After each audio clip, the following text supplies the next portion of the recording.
Yes, my people, what's good? Welcome back to another episode of the Hate Squared podcast. It's been a little while. The boy Nooch was a little bit ill. We'll touch on that in a second. What's his episode 23? I think so. 24? 23? Fuck it, man. Same shit, man. 23, 24, same thing. I hope you've all been good. Right, you know when you're introduced in a little while, you get a bit like, oh shit, what am I supposed to say? It's been a bit, it's because of me. It's my fault. Trust me, you blame this guy. Yeah, but now, if you're watching on YouTube for the first time, you know what to do. Hit that subscribe button. If you're listening on Spotify or Apple Podcasts, follow our page, leave a little review. It'd mean a lot. As you guys should be aware, we have an ongoing competition that closes at the end of this month. Head over to our Instagram for all details. You can win up to £100 worth of Amazon vouchers. But I'll talk more about the competition as we close today's episode.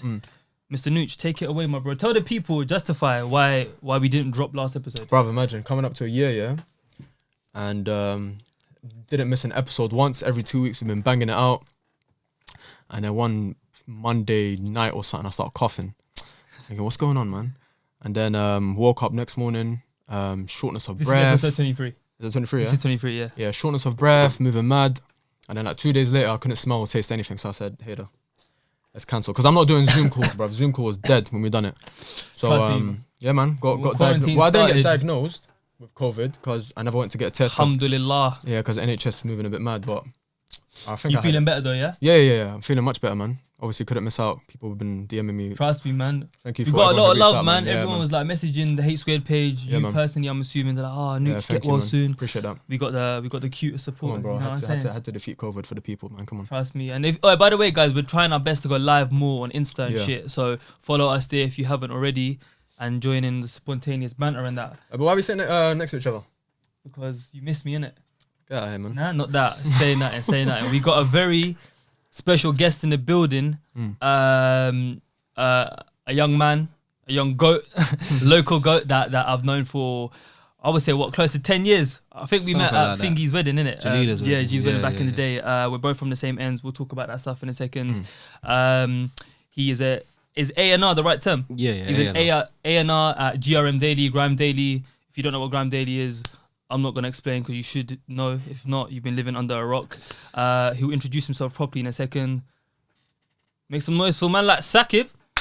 Thank you for coming on, my brother. Thank you. What are you saying, my bro? All good, man. Acting like we haven't been speaking for half an hour. What are you saying? I just recovered from the flu, bro. Flu, but not COVID. Nah, not COVID because I could still taste. Yeah, bro. If you start moving, like your taste buds, they go slowly as well. It's a gradual thing. Yeah. Nah, I wasn't coughing like that. It was like little at night, and there was no loss of taste. So I knew it wasn't COVID. I think it's the seasonal one. I think that's why everyone's going, man. I know is the moment when you know where you caught it. I remember it. Yeah. Like my brethren just got engaged. Yeah. And I seen him, and you Mubarak, and you hugged. Yeah. And he didn't tell me at the time, innit? So you're hugging, yes, cuz love. Then you're in the car, I can't believe you're getting married, spud. Oh, big interaction. As I drop him off home, the flu for like a week, you know. I was thinking, woke up in the morning, that's it, throats. When you feel it here, that's it. Yeah, I feel a little tingle or something. I'm like, last weekend, I was feeling a bit broke up as well. I messaged him, I was like, yo, bro, I'm not going to lie. Like, I'm getting shook. We're recording with Sakib this week, fam. I need to make sure that I'm well enough. Yeah, man. You said Monday, I was like, by Friday, I should be all right. So, alhamdulillah, bro. But now, glad both of you are feeling better. I'm just scared I'm too far from the mic, bro. No, you're good. You know what I'm saying? So, obviously, I don't know if you remember, bro. Do you remember back in February this year on my birthday, we were at Noah? I don't know. Do you remember we bumped into Sakib? Oh, yeah. Yeah. So, okay. I was going to tell you this beforehand, bro, but I wanted to save it whilst the cameras were running, yeah? So, I remember after you came over to us and said salam and all that, I said, obviously, I told him about you. I was like, I've known him for a little while, blah, blah, blah. He works for Grime Daily. And from that moment, I was like, you know what? Because Hate Squared was still relatively newish then, innit? So we hadn't had a single guest on. I don't even think we were on a couple hundred, like, subscribers. We were proper new. I was like, you know what? Saki would make a sick guest one day. But it was just one of those thoughts you had. And God knows how many months later, 8, 9 months later, wherever the maths is, I only got a C, you know them ones. We're here today, man. But for the people that obviously are coming across you for the first time, or maybe people have been following you on social for a little while, explain what you do in a few minutes, man, you know, if that's cool with you. So an A&R technically stands for artist and repertoire. So the main aim of the role is artistic development of a recording artist or a songwriter, depending on if you're a record label or a publisher. So think of it as like you're a football scout, basically. You're looking for talent, and then you become the football coach where you're developing the talent in the studio with them, putting them in sessions with producers that you think will sound good or features that will sound good, and putting out the product, and hopefully it connects. If you sign 10 artists and 5 of them do well, you're pretty good A&R, you know what I mean? That's a good hit rate. So you're allowed to, it's not like you sign 3 and all 3 have to be the best artists, and like you're allowed failures as well, you know what I'm saying? It's just about getting out there, watching them live, meeting with them, thinking, would we get along? Are you serious? Or, you know what I mean? Can you perform? All these things you have to take into consideration, and then signing them and working with them, man.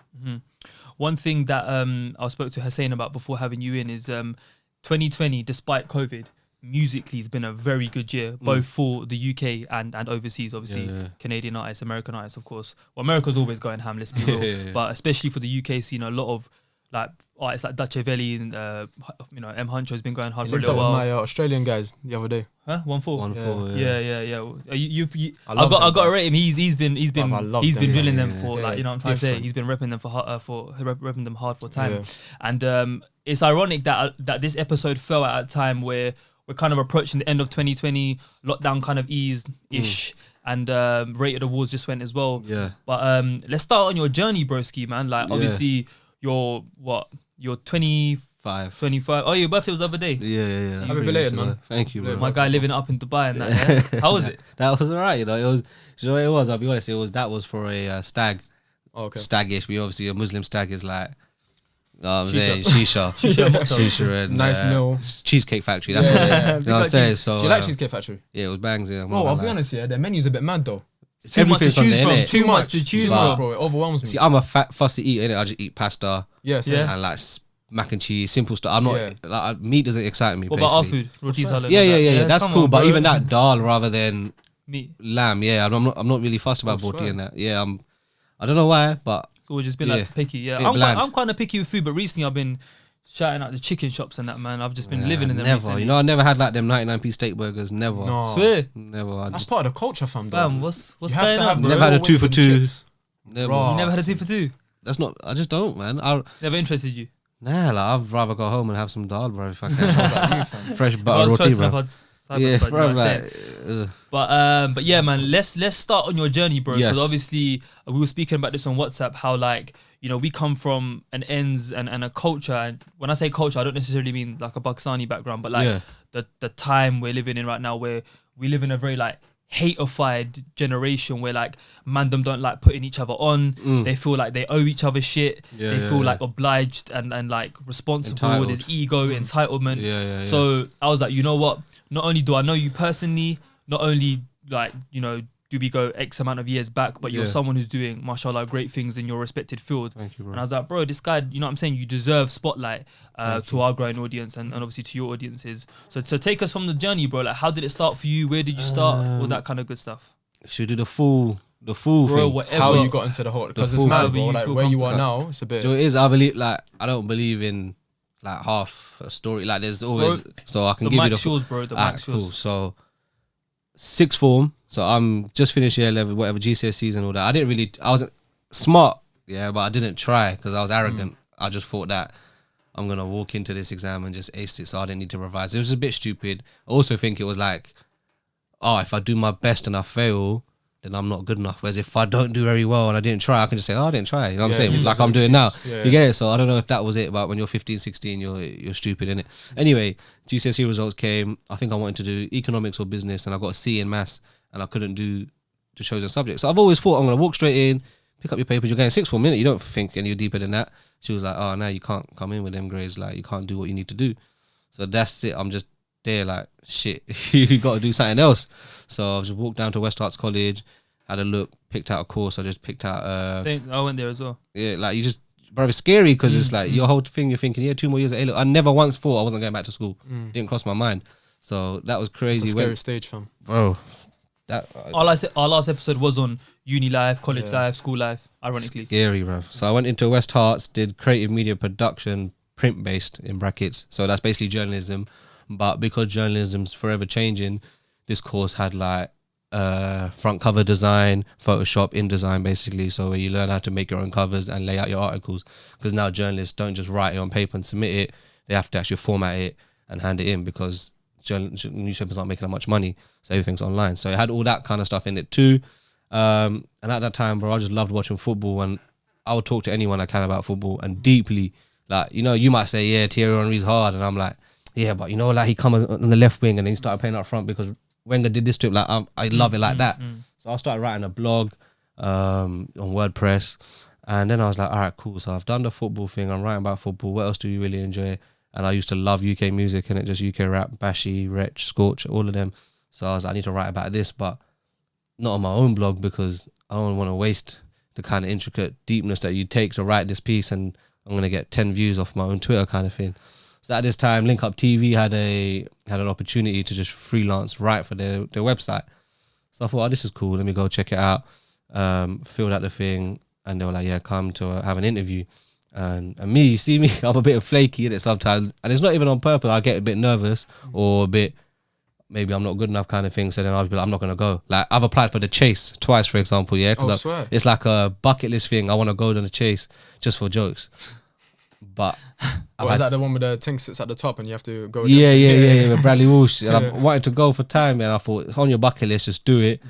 And I've had 2 auditions. They phoned me twice, and I bottled both times. I didn't go.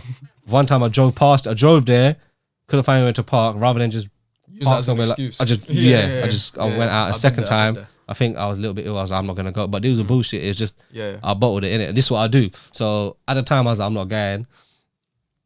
And then my mum had a crash on her bike, and she come home with like memory loss. And at the time, he didn't know how bad it was, but it was minor. She got over it. But on that day, she couldn't remember a thing. And I think it was like 2 days before my 18th birthday, she couldn't remember a thing. And it's just me, my mum, and my brother in my yard, So I thought, if my mum don't remember stuff, or this happened and it's deep, who's gonna look after it? You gotta go. You gotta start making something of yourself. So I got up, went to that, and luckily I got the gig there. So they put me in their WhatsApp groups.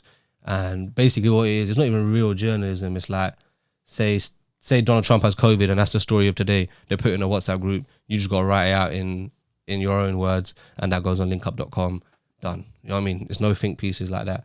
And occasionally, the more you show that you're picking up all these pieces, it's like, all right, cool, I can trust you. Come, let's go do this, let's go do that. So you start doing a couple interviews. I interviewed like some X Factor third place guys, you know what I mean? Them proper dud ones. Went all the way to Shoreditch to Rough Copy. Had to interview these guys called Rough Copy, So did all that. I don't know who they are. Yeah, bro, they were like 4th on X Factor or 5th, like, you know what I mean? You forget about them, but it's just one of them email PR ones you just do when you're 18. Did all that. Did tell you this was the extended version of the story, sorry. And then what did I do after that? Oh yeah, the guy that was the editor left. So I said, look, man, I'm working really hard. I'm posting like 6-7 articles a day. Mad. Like, let me jump on. And he was like, cool, we'll pay you £200 a month, edit the website. So you're like, everyone that was doing what I was doing submits the articles and someone has to read them.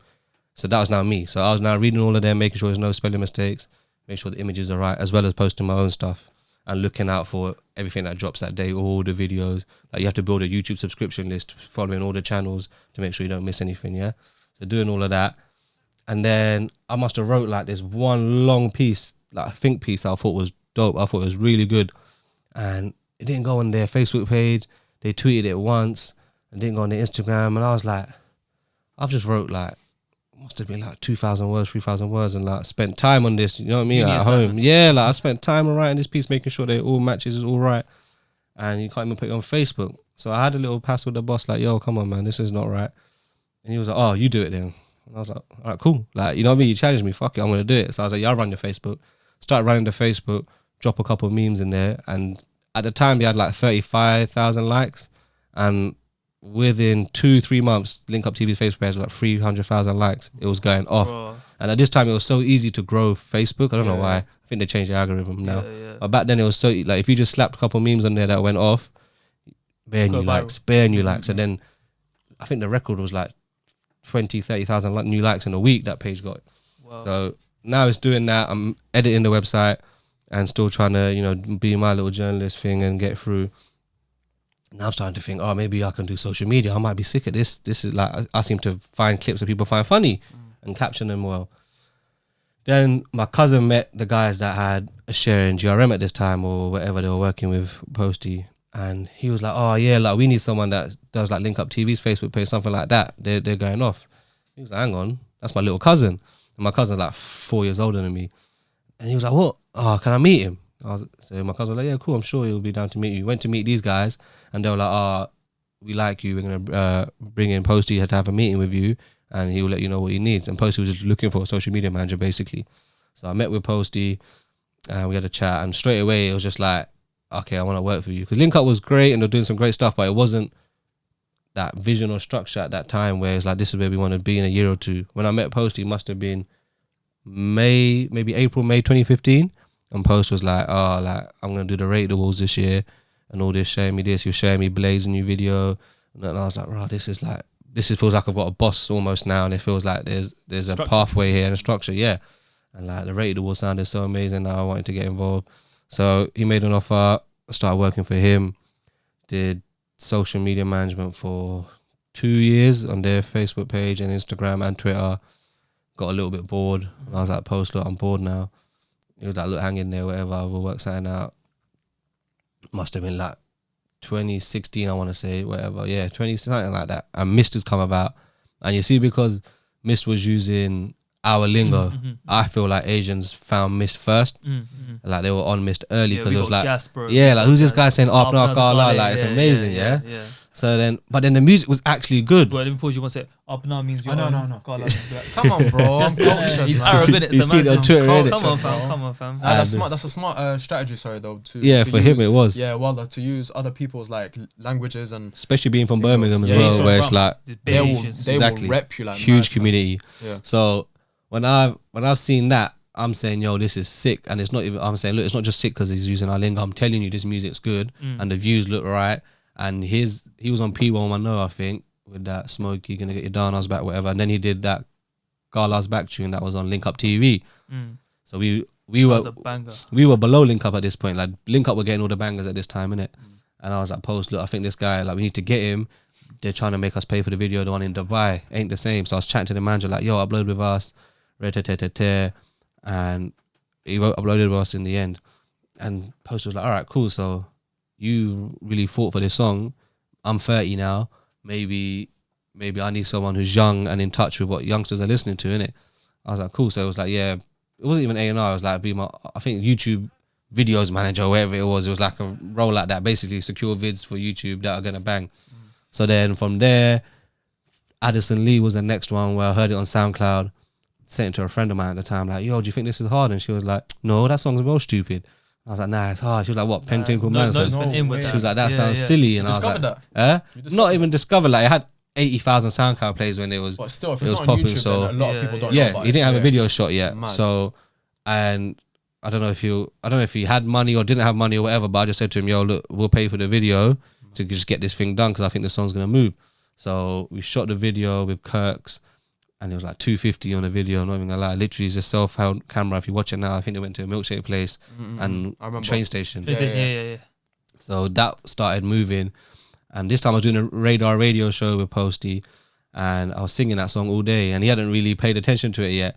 And then it started to grow and grow and grow, and it was like, the video's moving, and this is like a real song. People are taking it seriously. In the end, Notes got signed to Relentless, and it was like 50 bags or whatever he got signed for. So it was like, yo, this started from you hearing it and thinking it needs to be on GRM. But that wasn't through you to sign. No, I didn't. We didn't have a label at this point. We weren't really in that game. But obviously, Relentless is like 60, 70 years old with Sony, whatever. Like, it's serious. But no, UK music wasn't really streaming heavy these days. It wasn't making serious money. So it was like 50 grand was a bit of a punt at the time for this song, but it had the right indicators that it was going to go for them, obviously. So they checked that.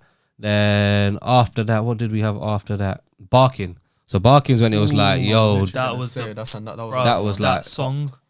Yeah. Different, rung off. That's a crazy mega hit. Those two are the ones that I could not get out of my head. It doesn't matter if you like the song or not. Yeah. You're singing it. Yeah, you know what I'm saying? Like, real it was that was a mega hit, and that was an accident. You know what I mean? Rams, I just thought was a lovely guy. Like, he was actually, like a proper nice he was just bare nice on WhatsApp, yeah. And you know when you're dealing with rappers all the time and artists, not everyone's lovely or patient, and he was just mad patient, like, bro. And he actually said to me, look, I ain't got any money right now, I ain't got the upload fee, but I beg you hold me down, like, I'm good, innit? I was like, oh, like, no one even asked that. Like, they either say they've got it or they move a bit mad when you Like, want payment, but they don't ever just be honest. Yo, I ain't got Straight it. up, yeah, I'm at uni, I ain't got it. So I was like, do you know what? You was honest, you know. I kind of respect. I don't know why, I just respected it. So I was like, cool, we'll do it for free. And it was like, I think it was, I can't remember what it was called, but he was sitting in a basketball hoop or whatever. And then the next one he sent me was Barking. And because the other one he did like 60K, I was like, oh, this guy again. I'm not gonna lie, I was like, oh, this guy again. Yeah, watched the video and I was like, oh, it's alright, but it's a bit weird. Why are you singing about like some London? It's not even a nice place in London, really. Like Barking's not known for being lovely. Yeah. And then I see the trailer on Twitter, because he was like, yo, they're going mad on Twitter for it. And I was like, oh, in my head I'm thinking, why are you lying for? But he probably checked it, and he had like 100 retweets, which at the time was not bad for him, innit? Like, I'm like, maybe there is a demand for this song. Quickly just sorted it out on Sunday. It was like a Sunday night. And these times, GRM didn't have like a huge internal structure, innit? Like you could just slap a video up on Sunday, same day. So just slapped it up and said, yeah, I said, Rams, yeah, it's out now. I didn't even put a thumbnail on it. You know, like we have the white and gold. I didn't even put one on it because there was no time. I was playing snooker in the outhouse with my uncle, innit? I remember this. I was just like, oh, let me just get this guy, shut him up, man. I feel safe for him. Quickly just slap it up. Like, he wants his video out, man. It's not nice. So I put it out. And fam, I woke up in the morning. I think you uploaded it yourself? Yeah, like, and just dragging it on YouTube, title it, saving it, done, public. I woke up and I think it was on like 60K. I was like, what the fuck's going on here? Like, this Ramskeys. And I was like, yo, I messaged him. Like, what's going? He was like, stop scared off. And he was like, yeah, man. And then people like A&R started messaging me like, yo, what's the story with him? And this one was like doing, like, if Ed Sheeran made the song, it would be amazing what it was doing. The metrics weren't just, oh, this is a nice little UK rap song. This is like, this song is competing with pop, the best songs out. And who is this kid? Kind of thing, you know what I mean? So then he got signed. There's a few others, like B Young came through, one of my guys that was working with me, then helped him. He was like, yo, like, we need 1 million views on Jumanji, helped him do that, and that relationship from there. Was a tune, bruv, do you know that? Do you know? I don't even know who B Young was, yeah, but the thumbnail looked intriguing. Mothers. See, shout out Ali for that. Ali's his brother, manages him. Oh, swear. Proper lovely guy. And but he's smart as well. He shot the video. Okay. And he's like strategic like that. He was like, oh, do this. It's not just throw it out there. He was clever. Where's my man from? Where's B Young from? Turkish Cypriot, I think, isn't it? There you go. And I think they're from Kent or something. I don't know, Hackney, Kent or something like Hackney, that. I think it's Hackney. Yeah. Who does? Sorry to interrupt, but you know there was a period where it was just GRM Daily. Yeah. It was all in white. All in white. Yeah. As in the thumbnails. Yeah. Oh, Posty's idea. Posty's idea was like, let's do a premiere thumbnail. And do you know what? Everyone in the group, I'm not even gonna lie, everyone in the group was like, that's a bad idea. Yeah. Like, you're gonna upset everyone that's not a premiere. Yeah. He was like, nah, trust me. Like, you see when Post gets an idea and he fucks with it, you just gotta trust him in it. So I was like, cool, let's do it, bro. That changed a lot because people were like, I want to be a premiere, like, you know what I'm saying? And then it distinguished. Doing it after, right? Everyone, we were the first to do that. You were the first, yeah. Go thumbnail, yeah. You know what was sick? I don't know if you guys still do it. Wait, by the way, is it GRM Daily or GRM Daily? I asked that as well because I said GRM. It started as GRM Daily, but when basically, because I know it as GRM Daily when JME used to do his car check and stuff. That's how. Posted. The channel got deleted.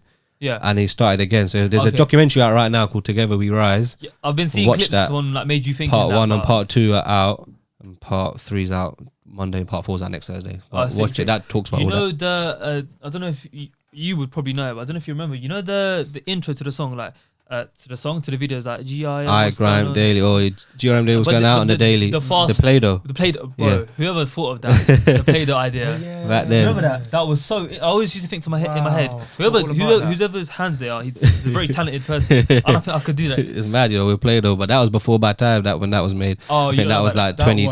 That must have been 2012, 2013. I posted that. I remember that. The most annoying thing about that is when you download the YouTube videos. Yeah, it's got that. And that done is there for like 10 seconds. I'm today, in 2020, you can't do that. Yeah. It's impossible. Even the can't do what, sorry? You couldn't do that. You couldn't slap an intro on a video now. Yeah. Attention span is too short, fam. Bro, like. Well, we stopped doing intros on Hate Squared, bro. Yeah. Because it takes, 10, 15 seconds? Yeah. Bro, you see, yesterday, H and D Block dropped, yeah? Or D Block and H, sorry. I didn't even know. That dropped last night. That came out at midnight, and they got the file to me at 11:30, and like, it's their video. They own it. They're signed. Like, well, they're distributing, so you can't then put GRM's thingy on that. And B, you ain't got the time. Like the way the things are nowadays, like you ain't got it. Back then, Posty would probably shot that video. You know what I'm saying? So then, whilst he's editing it, they put that on there. Now 90% of videos come to us edited, innit? So you can't do that. But that was fun days though.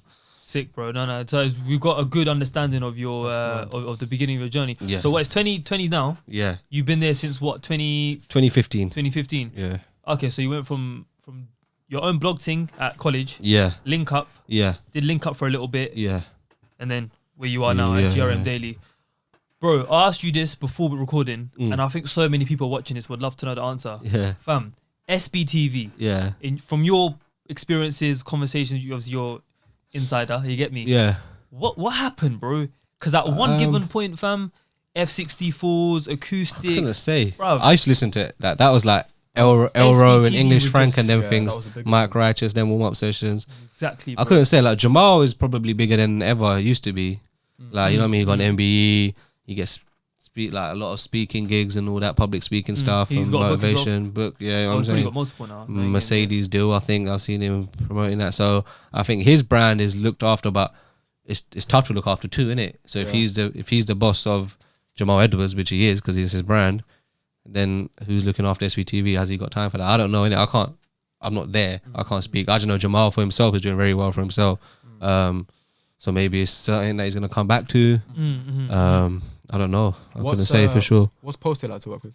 Posty's like my big brother, man. He's amazing. He's amazing. Like he can be hard work, but Posty's amazing. Like sometimes he just has ideas, and you think they're crazy, and he pulls them off, and it works. And it's like it's blind faith sometimes with him. You just gotta go him. But he's I literally say he's like my big brother. Like he's been one of the biggest male influences in my life. Just Do you know like who, always helping me grow.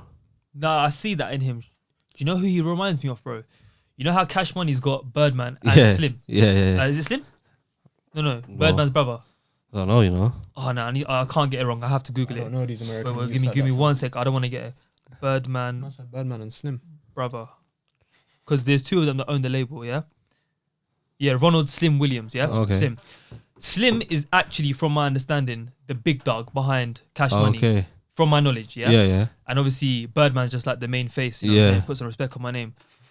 But Posty kind of reminds me of them guys, the way people know who Posty is, without a shadow of a doubt, but he's like the boss that takes more of the backseat. Yeah. And I respect that in someone because nowadays, in the generation that we live in, bruv, everyone's hungry for clout, like Yeah. Make about them. gal, cars, chains, Yeah. watches. Of course. Obviously, I don't know Posty personally. I don't know Yeah. what he has and what he hasn't got. Yeah. But like, for being a fan of grime and rap and just the UK urban scene since we were kids, bro, I've always like never seen that flashy side or that bait flashy side, despite man, like- despite all the success. I think how you're raised and how you're brought up defines on what you want in life. And does he want fucking 300, 400,000 followers himself? No, innit? He could do. He'd probably get, you know what I mean, if he had the strategy and trying to do that. But what's more important is his brand has 1.7 million followers on Instagram. You know what I mean? His YouTube channel has 3.5 million subscribers. Like, it's not about. He doesn't make it about him,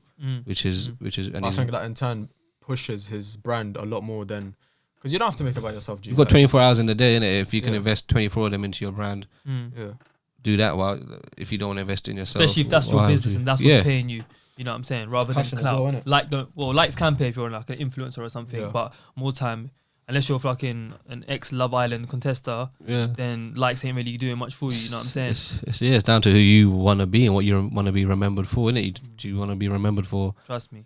your Trust. Pretty Little Thing deal, or do you want to be remembered for Yeah. some of the biggest Massive videos in thing. the UK and having Boohoo a part man. in that? And you know what I mean? Like, it's about legacy, I think, for him. When did you make that transition to what was it A&R, right? Yeah. So when did that? So I was loosely defined an A, but you can't be an A&R without a record label in it. Okay. So I was doing the job of an A&R, bringing people Yeah. in, helping them shoot their videos, whatever, and then they'll go get signed, innit? Yeah. And it happened again and again and again, and I was like, yo, we're bringing them in, and then someone signing them and making money off them and putting it. Like, I used to see A&R sign songs that they had no interest in before we put the video out, and had plaques on their wall, and I was happy, but a little bit of me was like, I kind of deserve that plaque, man, because I put a time in. yeah. So when Posty got into his little deal with Parlophone, which is a record label, I was like, yo, we need a record label to, like, ourselves, like our little thing that we can put songs through.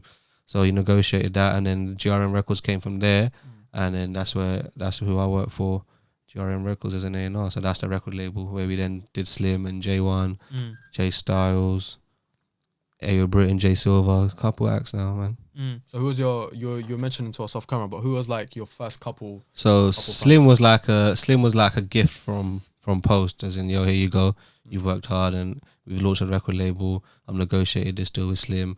Beat your A&R now, make it work. So yeah, I remember that as well. He was like, yo, I'm giving you Slim as a gift, you know, it's gift wrapped, make it work. Because Slim was like, did 1 million views twice already by himself. Oh, okay. So it was like, you should go from here, innit? So it wasn't like you're taking someone from zero and making it go. Yeah. So I was like, cool, Slim, pleasure to work with, man. Pleasure to work with. Proper smart guy. And like top 40 mixtape for him with no radio support. It was literally just the streets playing that mixtape and they fucked with it. And I thought it was very well put together and sonically it was amazing. I think there's some bangers on that. So we did that still working tape. And then J1, which was more of a personal one, someone that I had eyes on before we had the label, just thought he had the potential to cross over. Like, girls were always commenting on his thing already. He had more followers than, you know, them people that just seem to be famous in their area almost already. Just know. Like, he was just, I think he's just famous in his area. Yeah.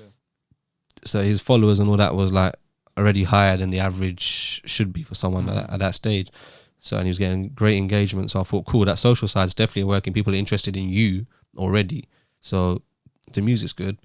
Surely it should work. I'm not gonna lie, I'm not gonna pretend I did anything on Your Missus, bro. I just woke up with a WhatsApp audio from him. Yo, this is a banger, and he's made like the roughest version of Your Missus. And I was like, what the hell? There's like no production here, and then you're just saying I was like, are you sure?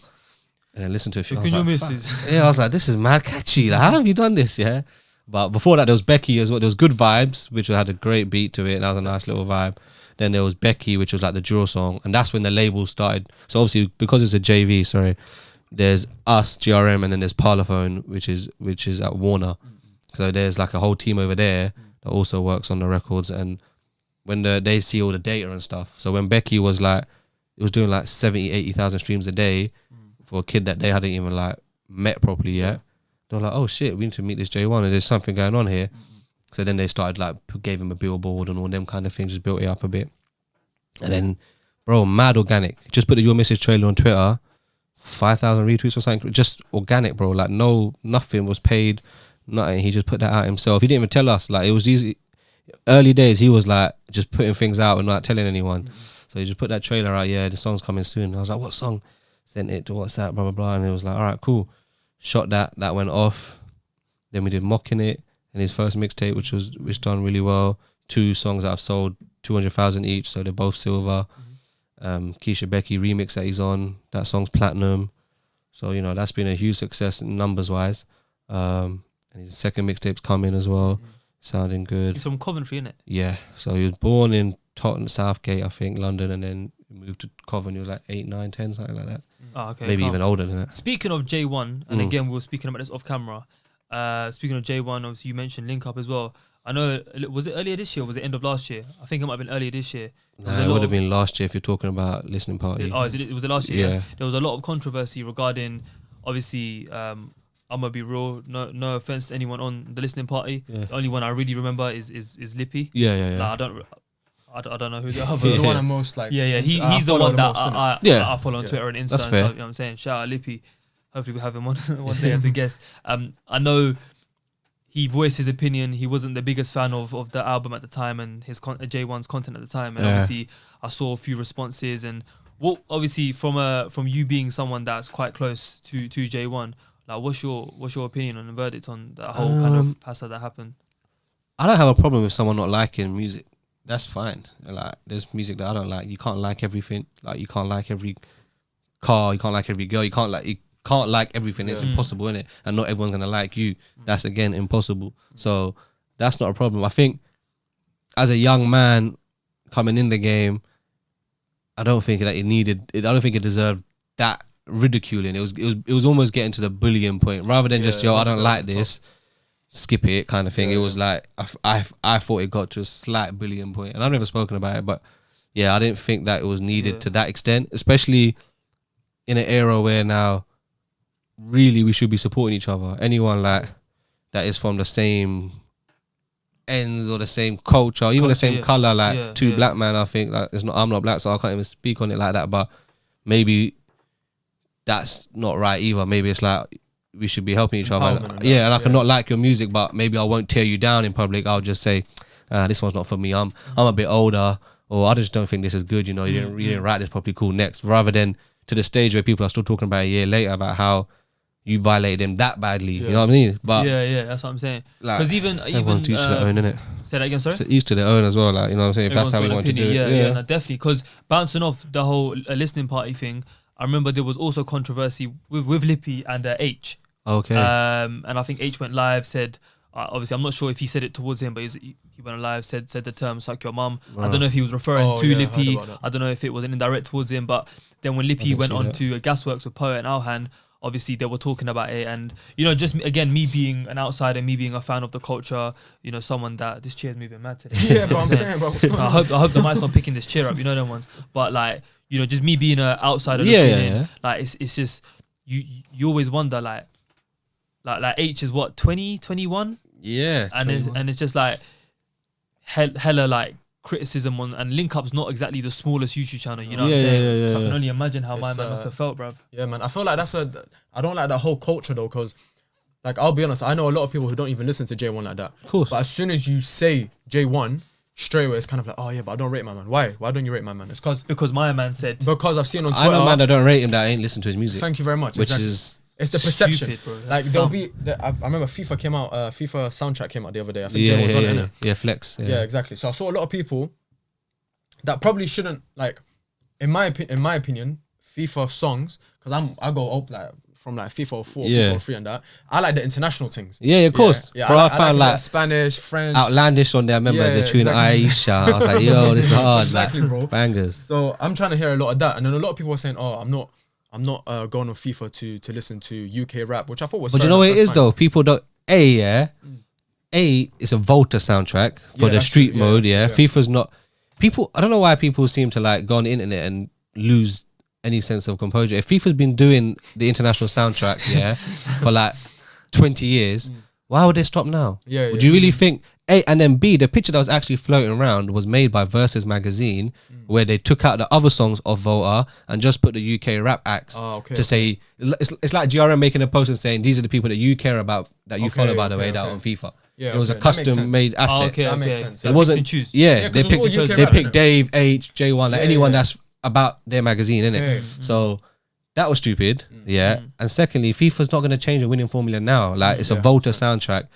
And last year they were all on there. JB Schofield's on there last year. How many times you hear Stretch It? Bro, like every day that song is coming on FIFA. That like comes on too much for me. It's not. I'm not even gonna act like I play FIFA. So people aren't even looking at the facts. And then but they came for J1 hard on that. Bro, I saw someone tweet, J1 slander's forced now. And that's what I feel like. It's got to a point where it's like you're just saying it to be funny to get retweets. 100%, Yeah. I feel like sometimes you need to humanize a human. Yeah. You get it? Like, you need to look at J1 as a human, because I remember this happened with Rams as well. Of course. A lot of people were going like on a bullying thing. Yeah, it's bullying. And then when they realize that it's actually getting to him, it's kind of like, okay, like let's chill a little bit, because it can actually affect my man. Why don't they have the same energy for J1 or anyone else? And you know what it is? Like, I'm just gonna even say it straight. Like, there was a post, like, this is why I say the internet is, when you're in it, you realize that so much of this is false. There was a post going around where Jay was like trying to kiss a girl in a club, and she had her hand on his face or whatever, just like moving him away. Bro, that's his girl. That's his girl at the time. So this post has gone around like, "Lord, Jay's getting curved in the club." Everyone's cussing him for getting curved, not knowing that that's his girlfriend playfully playing with him. And that little one picture, that freeze frame's gone out, and everyone's made it into a meme about cussing him. So like the internet, you don't see the truth in it. Like, so you can't. It's just any reason. You can't be making facts from the internet. I think it's sold from a picture. Did you guys hear Ramsey's like, is interlude the best term to use? On Conan's last project. Bro, that was. Did you hear it? I've never heard of it. He did like a 2-3 minute voice note. I think he was in India, if I'm not mistaken. And he just like sent a voice note to either Krept or probably both of them. They put it on there. Yeah, I think Krept did it. What was that project called? Their last project? Not 7 days and 7 nights. There was one nights. after, the one with the Revenge is Sweet. Revenge is Sweet. Yeah. Basically, Rams has got let's call it like a feature on it's like a track, and he's talking about like his mental health, and like he was in India at the time, and it was like, bruv, like you know what I'm saying? It's all about giving people their flowers before it's too late. Yeah, hence another reason why I wanted you on, bro. You know what I'm saying? I didn't want it to be a thing of like, Sakib's, inshallah, anyways, touch wood, you're gonna even reach more successes and higher heights of greatness. And I was like, bruv, like, we come from an ends where we come from a small town anyways, bro, just outside northwest London. You know what I'm saying? Obviously, I've known Hussein for just over a year, but when I tell him about Watford and you know, he's asked me like, what was it like living there? And you know, people at work take the piss. Oh, what's it like living on a farm? But like jokes aside, bruv, like, there's a lot of negative energy there. Like, not many man like rate each people, other like that. Joy is as well. Yeah, like, sorry to come back to the Twitter thing as well. It's like people tweet their opinion, and this is why I say the negative thing. You might think that you're just saying it and no one's seeing it because who am I with my 200 followers? But you don't understand, yeah. If I am Bob, Bob's a bit of a vague name, innit? But if say I'm Bob, and you search your name, Bob Dylan, innit? I type in Bob Dylan, bro. It's not hard to find them tweets. You know, you might think that your tweet is lost in there. If H types in H, 100%, and a tweet that's got hate on it, which is gonna naturally have retweets as well, 200-300 retweets, and laughing at, he's gonna see that within half an hour. Like whenever I've seen something viral and I've phoned the person involved, like, yo, you okay, or lol, have you seen this or whatever, seen it every time. I've never bought, I'm quick. I might have seen it after half an hour, 45 minutes. They've seen it. I've never showed Jay a tweet that he's not seen. Like, and he's not even sitting there waiting for them, watching them. It's just, bro, like, it's natural. It comes on the timeline social media without you comes trying, out, like, you see it. There's, you know, like, there's 6 degrees of separation in real life. Like, you're only 3 away from Jay-Z or 4 away from Rihanna, whatever it is. I heard about that. I don't know too much about it, but I heard about it. But it's the same with Twitter, bro. Like, the person you might follow, he's following someone that's retweeted this. 2-3 people deep, so it's like within an hour you've seen it. So I don't know why people tweet like their things like ain't gonna get seen. Like, it's true. You know what I mean? Yeah, but coming back to it, I think it's just a sheep movement, bro. Like I said, it's just without even doing your own research or forming your own opinion, you're going into something with a premeditated. Yeah, premeditated opinion, whatever it is, innit? Like I said, you can mention J1's name and just people, man, they won't rate him for no reason, simply because Lippy didn't rate him. Or My man on Twitter didn't rate him, and that got like 4,000 retweets. It's like I mentioned to you all the time, the bounties. You know bounties? I know enough man that like bounties, but because Twitter said it's not nice, they're like, oh, I don't like it. Bounties, don't chat to me. Or these crepes, like any crepe or anything like that, whatever it is. It's like, I think a lot of people lost the ability to make their own mind up. 100%. But bouncing off what we're talking about now, this is a good question, because I know you not so much, but I'm a big fan of like American music and just like, I've been in America like a fair few times, and sick. You know what I'm saying? You ever been? Nah, I'm due to go. Bro, now, you would love it. Fam. Yeah, so would you, but I'm trying to do Toronto I'm first. I'm trying to persuade him to come. We go America one day. But I need to go LA, man. Why? Like, I noticed, maybe naturally because it's a bigger place, obviously, and across the pond. But why do you think the UK, especially compared to America, like, why do we have such a like that hate-ified scene, bro? Like, why is it so like you don't really see? I don't think it is. Nah, I don't think. What part do you think? When I say hate, I don't literally mean everyone's hating on each other, but like in America, like for example, you see people. Obviously, I'm not gonna act dumb. There's money involved, but you see people like Drake featuring on smaller artists, or like other like the Migos would do something with other artists from Atlanta or Future or you know Young Thug, you know all these big artists, but like sometimes you see a bit later on in the UK scene. You know what I'm trying to say? Yeah, I'm with you. I think there's a thing about someone like Drake, for example, being so international that you can do a song with someone and it's not going to, someone small, and it's not going to disturb your campaign in any way, shape or form. It's not going to mess up what you're doing at this moment in time. And you got to remember where he is, like 5 hours. To be fair, he has been doing it a while, but he is 10 years in, 6 albums in. And where their hip hop game is 40, 50 years old. You know what I mean? Like, it's gone through a cycle where Nas was saying it's dead in 2001 and it's come back. Whereas we're in this cycle, Dizzy won his Mercury in 2003. Yeah, that was 17 years ago. And then it died again in like 2012, 2013 maybe. Started to resurrect, let's call it the Stormzy era. Stormzy is coming through, Shut Up, and that 2014, 15. So, but we're not even a decade old. Stormzy's 2 albums in, J Hus is 2 albums in, Dave is 1 album in. They are 3 biggest, I would say. Stormzy, Dave, Hus, that's our holy trinity there. H is 2 EPs in, not even an album.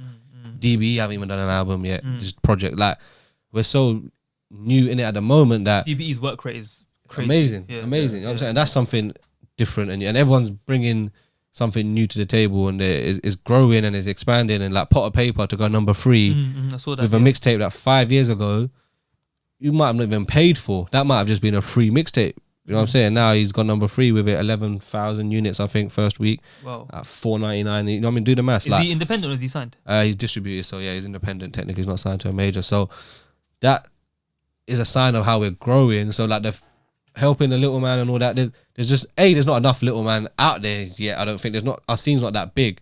You can name 10 or the 20 hardest guys on one hand. Like Huncho, no album yet. Both mixtapes, pretty sure. Yeah. Utopia and the other one.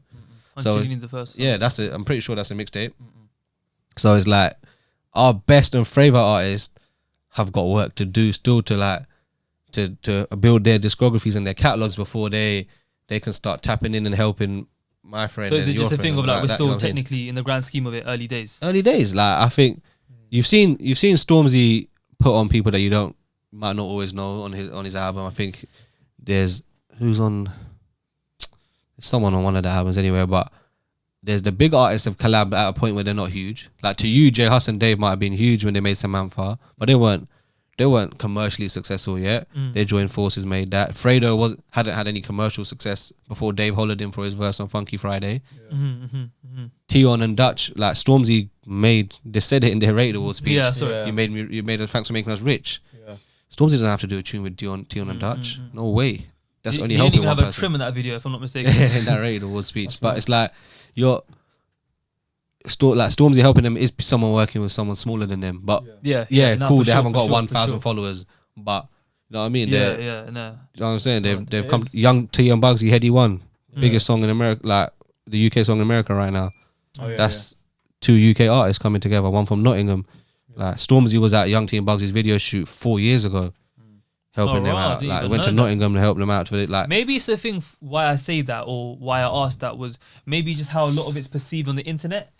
Yeah, you know but I don't know why I feel like a lot of man in London, especially. I don't know about Watford, I ain't been too much, but I feel like it's just hood mentality. Even if you're not from the hood, it's that thing of that when I go to Dubai, bro, and then I come back to London, it's two different worlds. Because in Dubai, I can look at a man and he'll look at me and look away, no problems at all.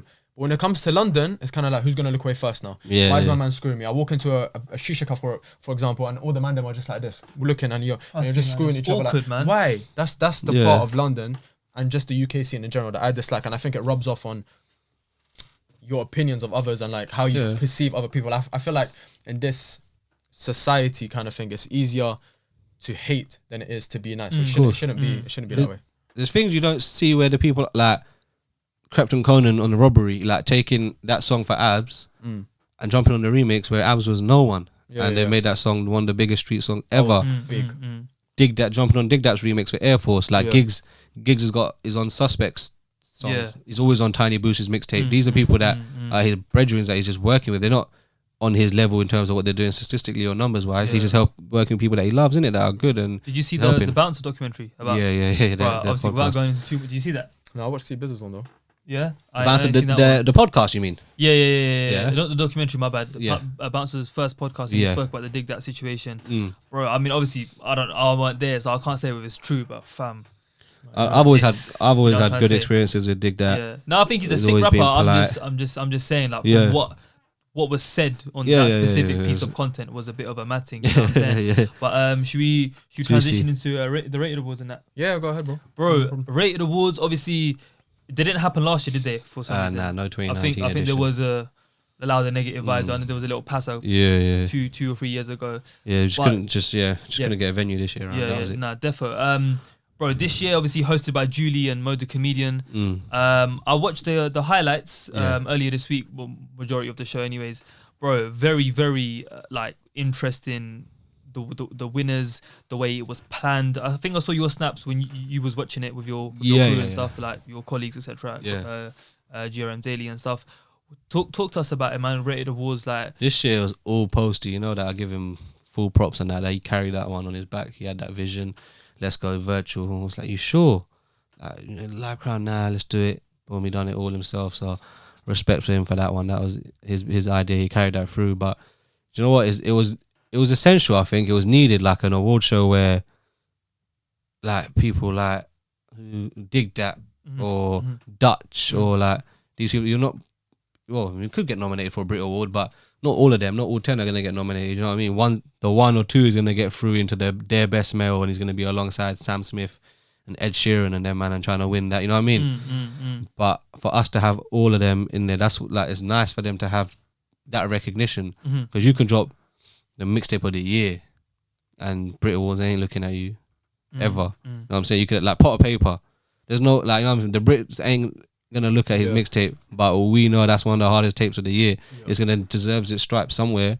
So hopefully next year Rated Awards, you know what I mean, if it's one of the 10 best by that time. And that's why I think it's super important. And to come from like a church, bro, like the first year was literally a church. Like, you know what I mean, we got a press room upstairs in the church hall, and it's just a church stage. And what year was the first Rated Awards? 2015. Okay, so it's not been that long. It's not that long now. Yeah. So I think I'd been there like 3 months when the first one come through, and it's like, didn't know if it was gonna work. And it's never like, GRM's never made a penny off Rated Awards, in it. Never. Okay. It's not ever been about the money. It's all about the culture and uplifting it and elevating it. And like showing like Kano's performance this year, like that's the kind of amazing stuff if you want to see that you might see from the BET Awards or the VMAs, and you're watching it like, yo, this is an epic. Like hopefully it can do that, you know what I mean, replicate that kind of content. So yeah man, I think it's super important, super sick. But this year, full credit to Post, you know, like last 4 years have been like a mad team effort in terms of the live show, putting that on and getting people there and making sure everything's all right on the day. But this year, when it was virtual, Post just carried that. We're speaking about Skeppy Excursion. That a few, was it, how many years ago was that? 2016, that one was. 2016. Oh, that was quite a few years ago then, yeah. Bruv, that thing, you know Taser Black from Free Shots? Yeah, he posted it online the other day. It went like semi-viral again. And I was like, oh shit, I remember when that. Bro, that was the happiest day of my life. I can't even lie to you. That day, I was social media manager at these times still, yeah. Okay, cool. I think I was doubling. Early days. I was doubling up on roles at this point, so I was still doing a bit of that stuff. And I was on stage. There's a photo, like I'm on stage in the corner, and it's one of my favorite photos that I have, and just filming them for, I think it was GRM's Instagram Live, or even just Instagram in general, or Periscope even. I don't think Instagram Live existed then. I think it might have been Periscope. Anyway, just live streaming it and watching it happen as I'm thinking it's just gonna be a normal gigs performance. And then the man them start coming on the stage slowly. And I'm watching like my idols like Kano and Bashi and Skepta just like come on stage, and I'm standing there. I'm feeling to drop the folder, just jump in there, start dancing in it, but I'm just filming it, holding composure. And then literally finished that. It was in Camden, went across the road into the bar that was opposite to meet my friends that were there at the show. And literally an hour later, it was my birthday, midnight struck, 21st birthday. And at that point, I'm thinking, yo, this is the best day of my life. I can't lie to you. That day, you know when people are like, oh, at what point did you feel like, oh, I'm doing something in my life? That day, fam, I felt, yeah, all right, cool, this is good. This is good, cause, you know, putting time writing for free and whatever, and it was like, all right, cool, it's paid off. It's worth it. What kept you, bro? Like, because this is a sick conversation, and I think to keep it absolutely like 100% true, even for people like me and her saying we're up and coming content creators. We're not making any money from Hate Squared, but we're so passionate about it. And man, we love all 600 and 700 or whatever subscribers we have. You know what I'm trying to say? And inshallah, one day we all get to the stage where we can say, do you remember back in 2020 when we were like, you know what I'm saying, paying per hour for a studio and shit? But like, what, bro, you was earning $2 a month, bro. Like, bruv, like, we probably spend that on food, on petrol, I was working, on crepes, bruv. Like, there was an e-cigarette shop in Watford that just opened, Liberty Flights. I remember that. They were paying £8 an hour, And like, when you're 17, I worked in Superdrug, my first job, £4.58 an hour. Right. Then I went Comet. That legal, fam? When I was 16, innit? The first job. Like, fam, you see me, I've always been the guy that's just, as soon as I got my national insurance number, I want to work. As soon as I turn 17, provisional, I want to start learning how to drive. Like, I've just loved to just be active and be old, innit? On to the next thing, So, Comet shut down. So and that was like £6.20. And if you sold a nice fridge or a nice telly, you get a little number in the corner, which might be like 12. It's like £12 commission. So, them jobs are like stretched. So, when it was like £8 an hour, I'm thinking, yo, like, 10-hour day, 80 quid, 18, you're thinking it's all right. So I used to take my laptop and like write articles in the back of my lunch break in the kitchen, and then sell some vapes and that at like daytime. So it weren't even 2 bills, was like, just freeness. You know what I mean? That's like, this is just for doing what you love. The work stuff was telling some 20 a day smoker. You're gonna die, sir. This is a nicotine level. You know what I mean? All of that. That was work, fam. At the time, being able to write articles like and get paid $2 for it was nice. I think you man were talking about it when I came back in to the studio about uni and stuff. Did you go to uni? So I went to Westminster for a year, Norfolk Park campus, just like the arts campus. From here, is it? That's close to me. Yeah. And because I did 2 years creative media production, aka journalism, print based at college, when I got into uni, these were people that might have done an English degree or a history degree or any degree, fam, and just like, I want to be a journalist. So they're coming to do the absolute basics, innit? Like the first year was like how to write. You know what I mean? This is why you need a social media account. This is I've done journalism law in the second year of college. That course was sick. Like I know there's a stigma around BTEC and whatever. Yeah. I done BTEC. Yeah, we all did it. Not gonna lie, that college, that course. West House is a good college, man. I don't know about now, obviously, but when we went in 2012, 14. Westminster. Yeah. Bro, that course was amazing. I think I learned more than I could have learned in it. So when they're the first year of uni, I'm thinking it's going to be detailed stuff. And he's asking in the class, does anyone know who Rupert Murdoch is? And I'm thinking, surely, and there's people that didn't put their hands up. And I'm thinking, if you come to do a journalism degree, I'm not even being arrogant, but surely you should at least have enough interest to know who Rupert Murdoch is. I know his name, fam. I know his name. I don't know what he does. Who is he? What did he do? Owns the Sun and Sky News and all that. Oh, okay. So cool. Fox, all that. You heard the name though. Yeah, no, 100%. Yeah, 100% heard the name. But you don't want to be a journalist. Yeah, that's like I want to be a footballer. I don't even know Sir Alex Ferguson. Yeah. Like, so I was just like, all right, cool. Maybe this, stick it out. And my mum said it's actually a smart thing. My mum said to me, she goes, well, if it's so easy and basic, you should ace the first year then, innit? And I was like, oh, she got me here, you know. But it was like, I'm too bored to do this right now. I don't want to do this. I've just done this 2 years in college. So in hindsight, maybe I shouldn't have picked that. But yeah, dropped out after the first year is a long answer, yeah. That's sick. What, you never went back? Nah. You got no plans to go back? No, man. Do you know what? It sounds stupid, but I'm just going to manifest it, yeah. Because I want my mum to have for me to have a degree for my mum's sake, yeah.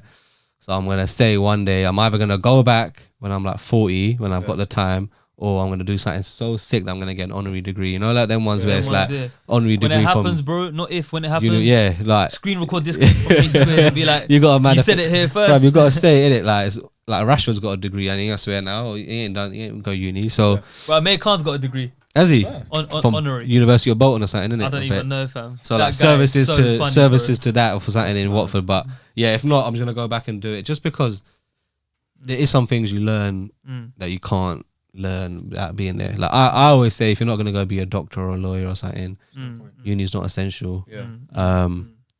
But there is some things that I think you learn. Experience as well. Yeah. That's what we were talking about as well. Just the whole experience of the whole graduation thing. It's for our parents as well. For the parents, isn't it? Yeah. And it's just, and you know what I've found, yeah, like when I've like, sometimes what I do, yeah, and I don't even want the job, but I'll apply for a job, yeah, just to see where I'm at in life. If that makes sense, it's a weird exercise, yeah, but I just do it. Never heard that. It's like, cool, I've done 5 years at GRM, yeah. Let's see if I was to go anywhere where what that equals. Would I get a job interview? Does it excite? That's kind of smart, you know. Does it excite people in a relevant field? So it's like almost like humbling myself. Because sometimes I might think, oh, I'm smashing it. I could go where I want, but I apply for a job, and then when I look at it, I'm like, shit, degrees essential. Come on, man. You're looking for a marketing manager in urban music, but it's like degrees essential or some experience, more experience here and there, or these things where I haven't got them. All I've got is 6 years doing some sick shit that you care about and you might care about, and young people under 25 care about, but a 40-year-old recruiter, when they're looking at my CV, they don't care about Barking. They don't care about J1. That don't mean nothing. You know what I mean? Whereas you need to put it in terms they understand, innit? If that's if that's a 2-1 in journalism or 2-1 in marketing, straight away that degree outweighs my 6 years blood, sweat and tears. So in that sense, it is different metrics, innit? Different metrics. So like the best way for me to get a job is like, I know you. Yeah. Straight away, I just have an intro, an email, and a phone call, and that's how straight away we're talking because you already know my merits. But on paper, it doesn't look like I've done squat all, mate. You know what I mean? Like it don't look great. So do you ever because this happens to me sometimes, yeah, but on a very very small scale, where like I'll look up to someone, like for a YouTuber or like I don't know what, but a very small scale, and then I'll meet them one day, and be like, rah, like I actually met my man. Like I'll sit back one day and like deep it. Do you ever get those moments where you're like, never meet your idols? They say though, innit? Yeah, I heard about that. Do you know what it is? I'm a religious man, yeah. So I know I don't suck the fun out of it. Like if I met Jay-Z, or Nas, it's like, yo, I would probably lose my shit a little bit. You know what I'm saying? It's Jay-Z or it's Nas. But with the UK rappers, like I don't know. I think it's a belief in God where it's like, when you were young, the word idols was so like, it's so haram, idols, and it's like the one thing that you can't come back into the circle with.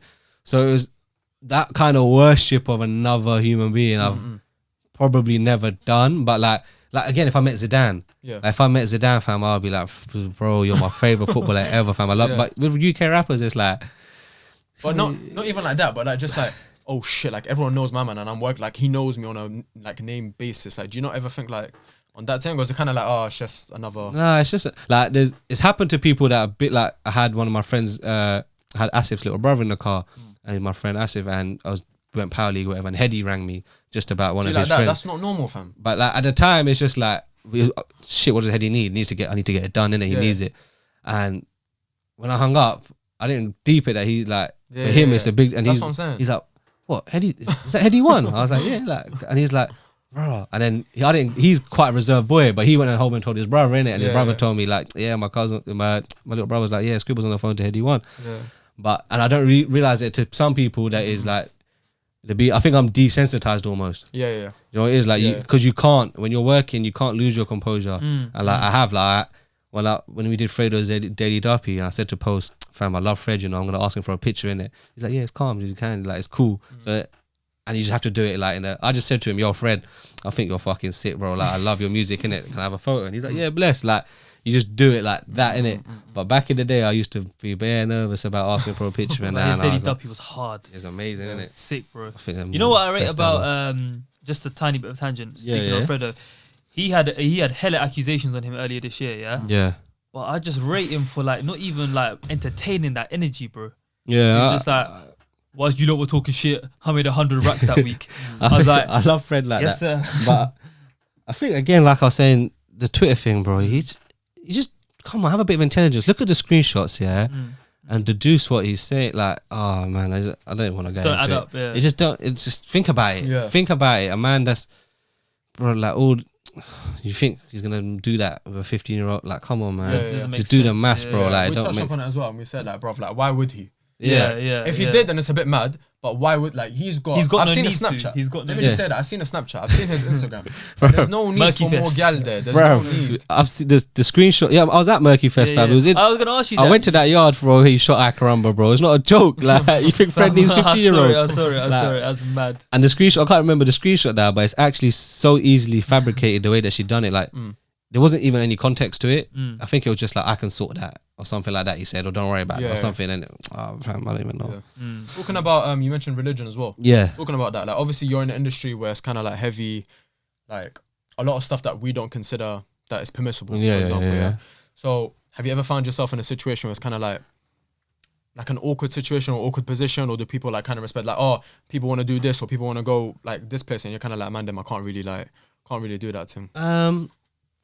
The industry in terms of like, do you know what, because it's predominantly black, and like people from like Kilburn, for example, or like Harlesden or wherever you're from, like or even Croydon, like there's Muslims there in it, and all the Akis are, and like there's mad understanding of it. Like Fred might not be a Muslim, but if you see his picture the other day, like they're all reading namaz outside. Like there's an understanding on that level. So it's I don't think you're ever in an uncomfortable position. I always found people to respect it and understand, even a slight banter with it as well, you know what I mean? Like it's all good, it's all fun and that.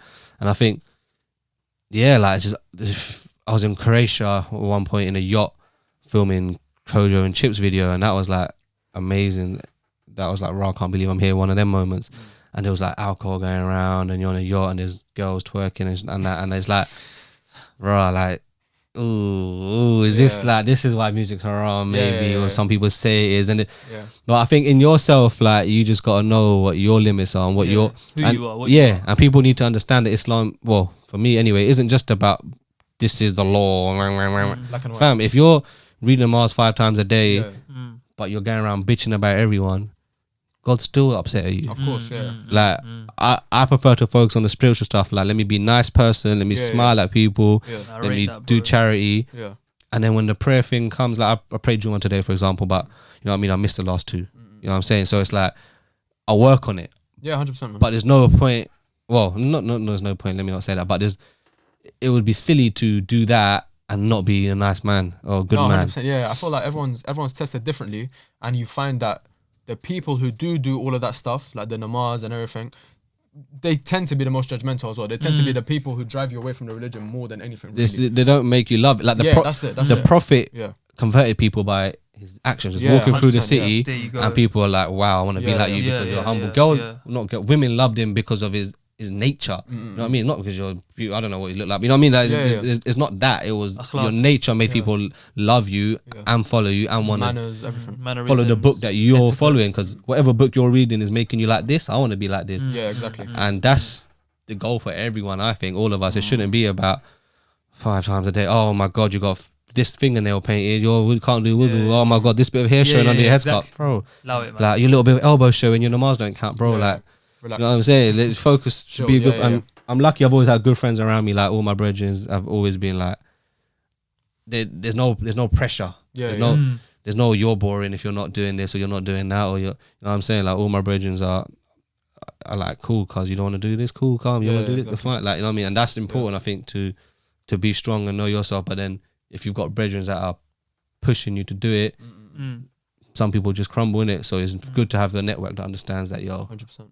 this is what you What's know. it like? So we've spoken about religion, of course. Yeah. But what's it like being a brown guy in a as you mentioned, as a mainly black dominated industry culture scene? I've never found, are there more brown people that we just don't see? there's not many at all, especially not Pakistani as well. But the thing is, it's like we come from the same, and yeah, people are gonna laugh because it's Watford, innit? But you've seen, you know what we've seen.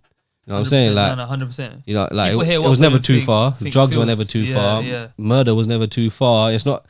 It might not be the hot block in London. It might, but it was never too far from us. You know what I'm saying? Harrow's down the road. You know what I mean? You hear these things, you see these things. You still might within walk. vicinity. You might walk through Casby Park and just tap your. But you don't want to get robbed. But you might know someone that could do that. You know, there's always. Of course, you know what I'm saying? So it was 100%. when you're coming from that, I think when you meet people that are also from that, because predominantly a lot of our music's about that struggle in it, and the council estate struggle, or the whatever that is. I don't know. It's not poverty, but whatever that is, I don't know what the right word is in it, so I don't want to say a wrong term. But that struggle, you understand it, and I understand it. Whether you're brown and I'm black, we're both not white. Yeah, you know what I'm saying? That's Like, the mutual ground. Yeah, like we're both not. But we both not got that privilege. Yeah. You know what I'm saying? And Indians might be more employed than Pakistanis, for example. And within that brown stuff, there's already I think 75% of Indians are employed compared to 53% Pakistanis and Bangladeshis. Like there's still a 22% gap there, 21% gap there. So even with ourselves, we've got a disparity. So let alone start hating on each other or not getting along with each other. At the end of the day, neither of our mums had a lot of money. Neither of our dads had a lot of money. Neither of them were born here. In some cases, only one was born here, or they're the first people to be born here. English wasn't their first language. It wasn't their first language. Their grandparents, their parents didn't speak English. Their parents come as immigrants. Yeah. So you're black, there's I'm brown. more. You're from Jamaica, Ghana, Kenya. Yeah. We're the same, fam. Like our stories are the same. Yeah, I didn't go to more. private school. I had to beg my mum for a pair of crepes. You know what I mean? When you're 12, 13, same way as you did. You know what I'm saying? Like JD Sports, getting JD Sports was a blessing for us. Trust Like me, that was a good same day. as you. Whether you're from Housden, Willesden, whether I'm from Watford. You know what I'm saying? So it's not the colour that's made any problems in it. It's because your stories are the same, in my opinion. There's more similarities to bring it together and things you can relate to rather than things that you can relate to. So we've always got along. You know what I'm saying? That's how I see it anyway. Like, and I think there's even just origin wise, like Ghanaians and Nigerians and whatever. For example, there's a lot of them in the industry. When the Africans that are the Ghanaian, Nigerian, maybe Gambian or whatever. Gambia, for example, 99% Muslim. So it's like we've got something in common there. You know what I mean? Nigerians, Ghanaians, very hardworking and had the same problem where mum's like doctor, lawyer. You know what I mean? Same thing that we have. Just 'cause you're black and one brown, we had the same Same things, mindset. innit? The parents' same mindset. Yeah. So it's like that's why I feel like there's never been an issue for me. Yeah, man. And even in music wise, like we had Naughty that was from Watford. Bro, wallah, mums, I was thinking that you read my mind. Like, you know what I'm saying? Like he for me personally, seeing him being able to do it, and my cousin is like his best friend, right hand at the time, so he was going on tour in Australia and all that. And seeing him do it, it was like cool, we can do. And my cousin got me, like, I didn't even tell you this, but at the time of where it might have been before, no, I was writing for Linkup at this time, and there was still bro, I was selling tickets for Cameo nightclub, like the most horrible job you can do. Fam. My mum used to cry when I left the house at night, 10 o'clock.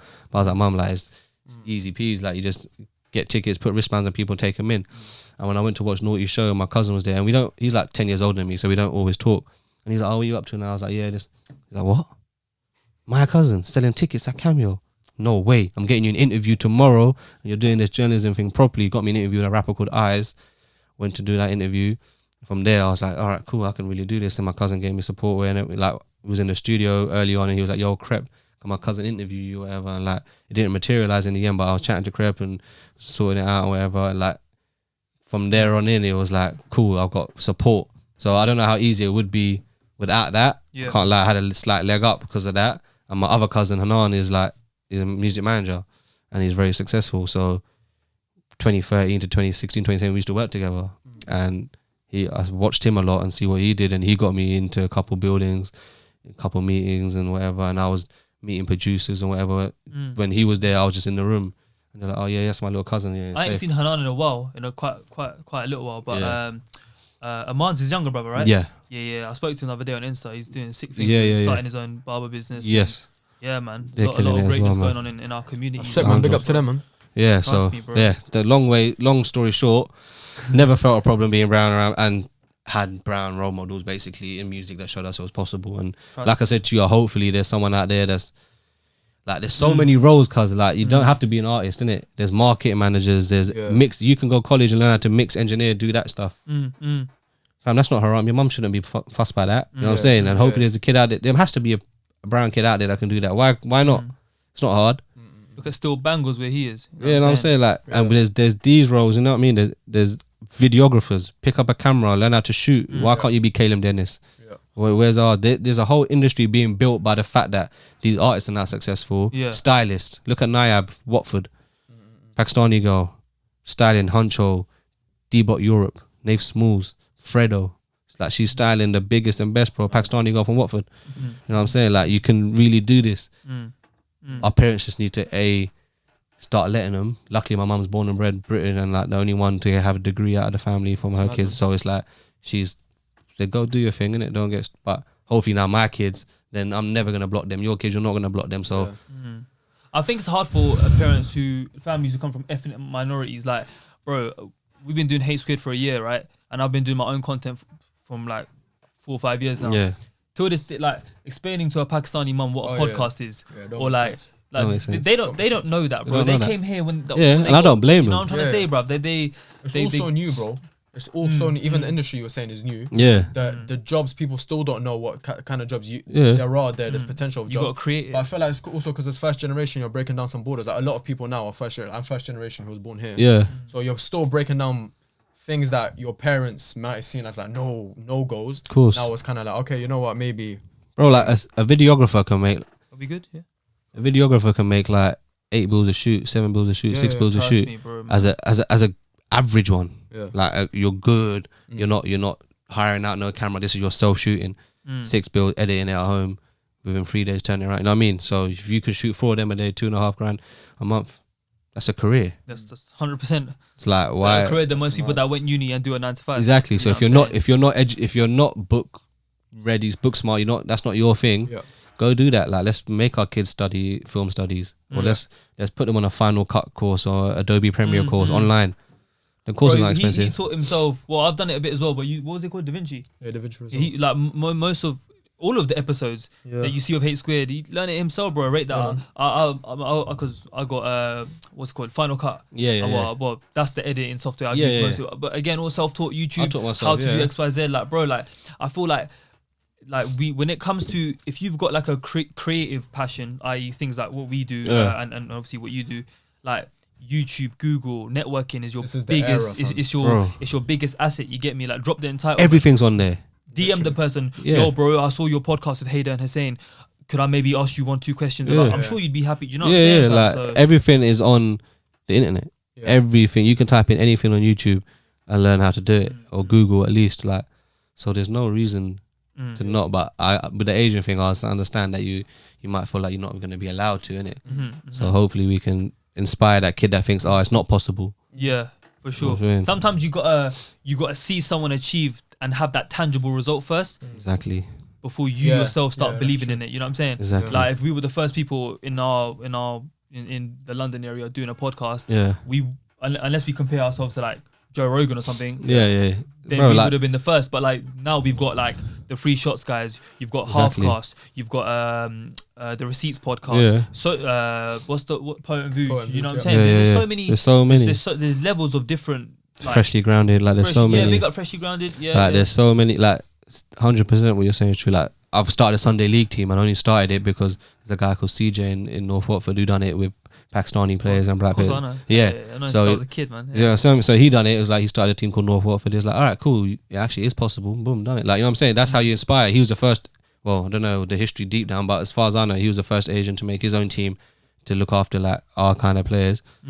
Now, I've done it, and hopefully someone can see our team and be like, cool, I can do it. You know what I mean? Like, is it Asian as well? Yeah. So I've got predominantly Asian and black players. Swear. Yeah, it's just Sunday League. Like it's a kickabout, but it's just. What position you play? I don't play. I'm a manager. I'm whack. But it's like everyone got tired of playing for white players, innit? I'm playing for white managers. Sorry, that they're getting benched for reasons they didn't understand or whatever. It's like this is weird. Let's just make our own team. That's what I was like. Yo, let's just make our own team. It can't be that difficult. Yeah, no, 100%. And you just Google it, pay up some money, and break down the So I'm just conscious of time. We don't want to overrun too much. You know what I'm saying? 8:30. Should we? So it's a good discussion, fam. I could go on. Man, for trust me, man. time. Trust me. So basically, so do you want to add in before we move on to like a tiny bit of Wagwan? We won't do the whole. Nah, I don't know. I was gonna ask a question. I don't know. In terms of like artists, Yeah. who do you really, really like fuck with right now in the UK? If I listen Like to in the next 12 months, who would you say? I Mandem, watch out for so and so. watch out for Yeah. potential wise. Is that what you're asking? We'll do both. We'll do both. like, Right now, what I'm listening to, Yeah. I think Potter's tape is beautiful. I love road rap. I love Tales. I grew up like I listened to Kiss and Styles and all that stuff. So I love that. Nines' album's amazing. I still ain't got around to listening to that. I've downloaded it on Spotify, but I haven't listened to it. And Nines' what about album's like one great. or maybe two? One Kids to look out. There's a guy called French the Kid that's coming. Yeah. French the Kid. Yeah, he's sick. He's got something. I don't know what it is, but he's got something. Does he speak French? Huh? Does he speak French? Bonsoir. Albanian or something, Moroccan swear. or something. Yeah. He speaks another language, but I'm pretty sure he had an Albanian flag in his video. Don't quote me on that though. And then look, there's a guy called Clavish who's like mad inconsistent. He's in and out, but he was just on Nines' album, so it's like a first little big break for him. His Daily Duppy's coming soon, which is like 8 minutes, and it's epic. Right. I think it's epic anyway. So he's hard. Yeah, there's two kids that I listen to personally. Has Loki got a Daily Duppy coming out? Loki's Daily Duppy's coming out soon. He shot his. His is he's saying some stuff. Is it? Yeah, he's saying some stuff. I like Loki, man. Get him on the podcast one day. We've got a Spotify playlist, Hate Squared. Yeah. We ain't done it in a little while. yeah. Forgot about it the It's other so day. hard to maintain a playlist. Trust but me, bro. Fam, I'll be real with you. I don't even know how many of our viewers have downloaded it. I'll add it right now. What's like your current favorite song that you're listening to? I'm gonna add it to the playlist right now. Slumdog Millionaire by Potter Paper. Slumdog Millionaire. Yeah. That was a good movie. Man, Man. like J Ho and that. A.R. Rahman. Calm, I'm gonna add that now. But yeah, should we what we saying? Wagwan Weekly? Yeah, Should bro. we I do a don't quick mind, man. one? Do a quick Wagwan weekly, man. Okay, you know what? I'll add it after the session. You get what I'm saying? But so basically, Squib, we have this segment that we introduced a little while ago. It's called Wagwan Weekly. Yeah. So we record. Well, we should call it Wagwan fortnightly, but you get me because we record every 2 weeks.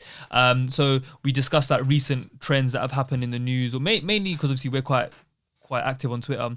Things that have been trending and topics that have been fairly recent. Okay. So I was mentioning it to you on the phone yesterday, and I think we spoke about it a tiny bit before recording today. So obviously Tory Lanez finally broke his silence with the whole Meg Thee Stallion situation. Did you get a chance to listen to his new I don't album? follow US culture that heavily in it, so it's like Nah. I like my old school Nas and Jigga and that, so I don't really follow these news. All I know is I think he shot her in it. Confirmed.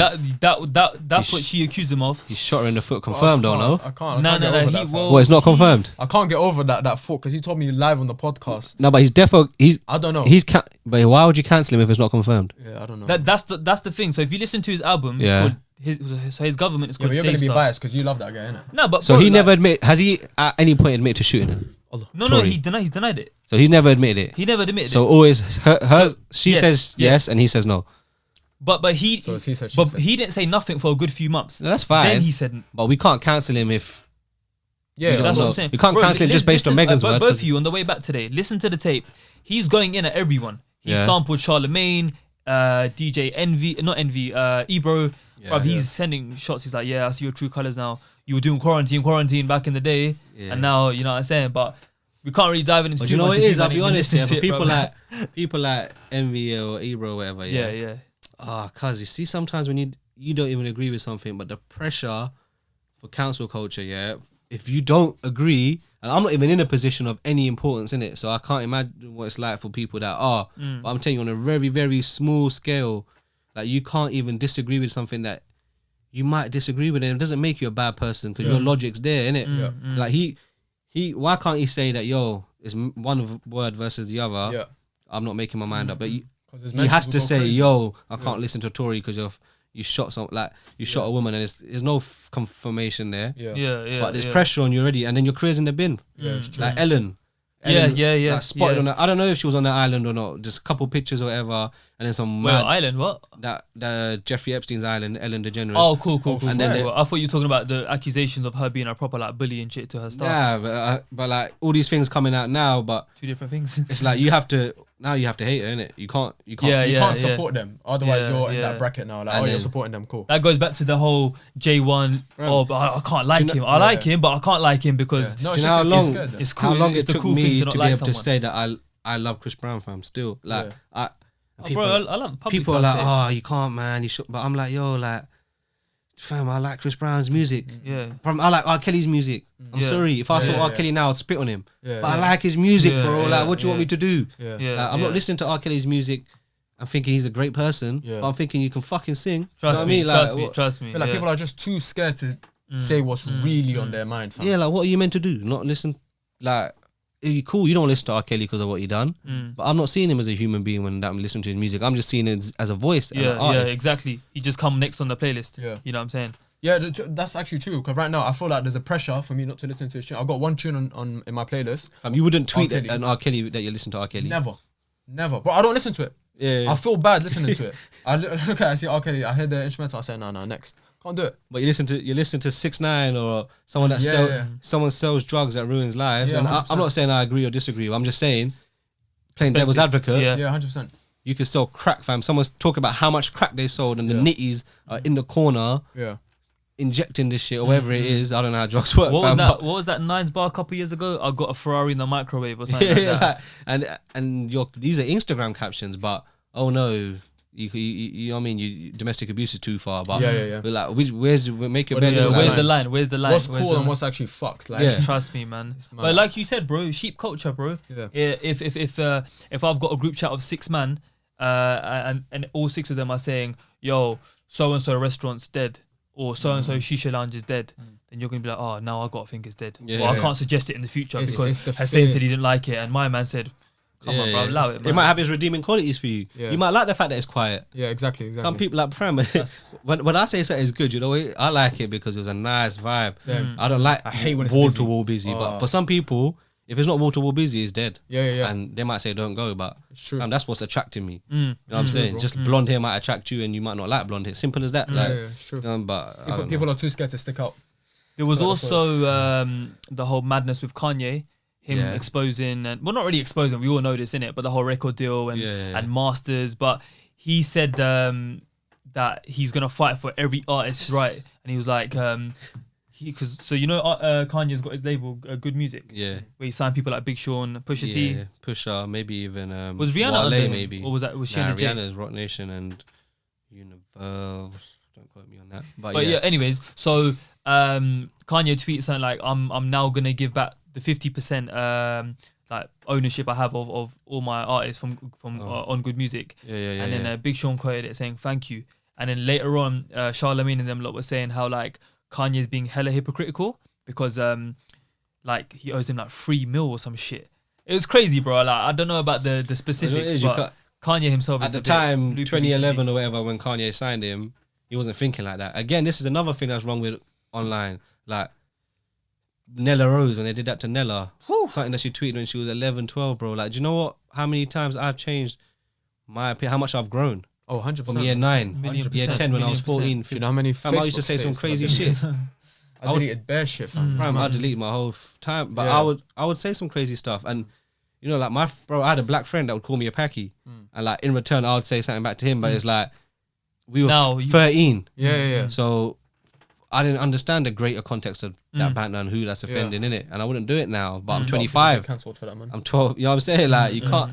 It's so out of order. It's weird that people dive that deep to try and cancel you. Like, you know, my man, what's his name?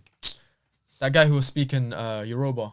Is it Yoruba? Oh, that white guy. Yoruba. Yeah. And they went back and found the maddest things. I'm not saying it's right what he said, obviously, but it's crazy. The people, like, they'll literally type your at and then a mad word next to it to see what he said about that. Bro, But you gotta be a proper. Sorry to cut you, bro. Yeah. You gotta be like a proper loser, bro. Like a proper nerd. Bro, like, like- oh, let me see what Hussein tweeted when he ruined was someone's life. 17, bro. Yeah. What the fuck's wrong with Like- you, bro? Get a life, man. And you got to remember, like these are the days. I don't know if you remember, like Sakipedia was a website.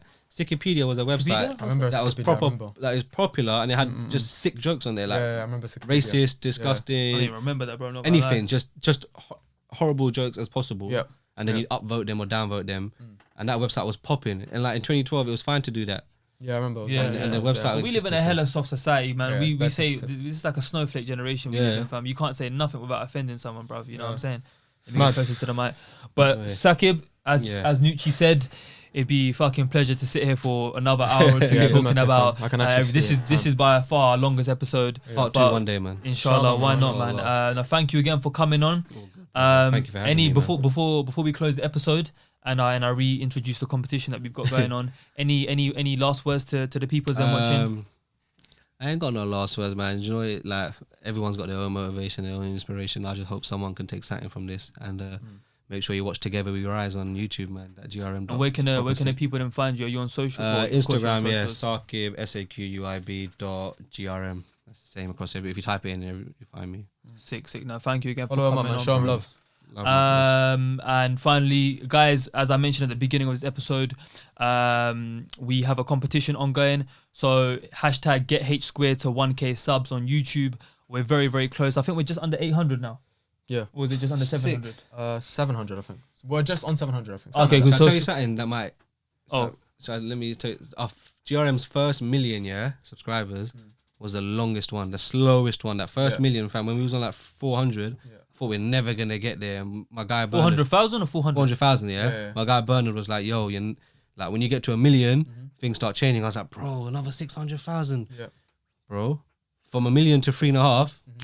It's true. Like once you, That's what we've and been I mean it on a smaller scale. Once you get to 1,000, Yeah, we said that. That's We what said that. everyone's told Yeah. us. They said as soon it's that first 1,000 that's the hardest. After that, trust me. more people start spreading the message and And etc. it's something psychological about the 4 figures as well, by the way. Yeah. Calm. But anyways, I'm gonna crop this and then sorry, put this as an Instagram thing. So H Squared are running a competition right now, as you guys should be aware. Hashtag get H Squared to 1K subs on YouTube.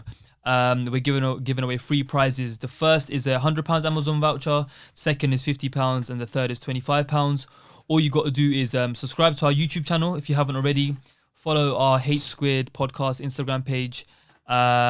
Share the competition post on your story, and everything I just said, screenshot that, send it to us on our DMs on Instagram. And by 31st October, when we reach 1,000 subs, we're gonna announce the winners. So stay tuned, guys. Thank you all, and we appreciate your ongoing support. Safe.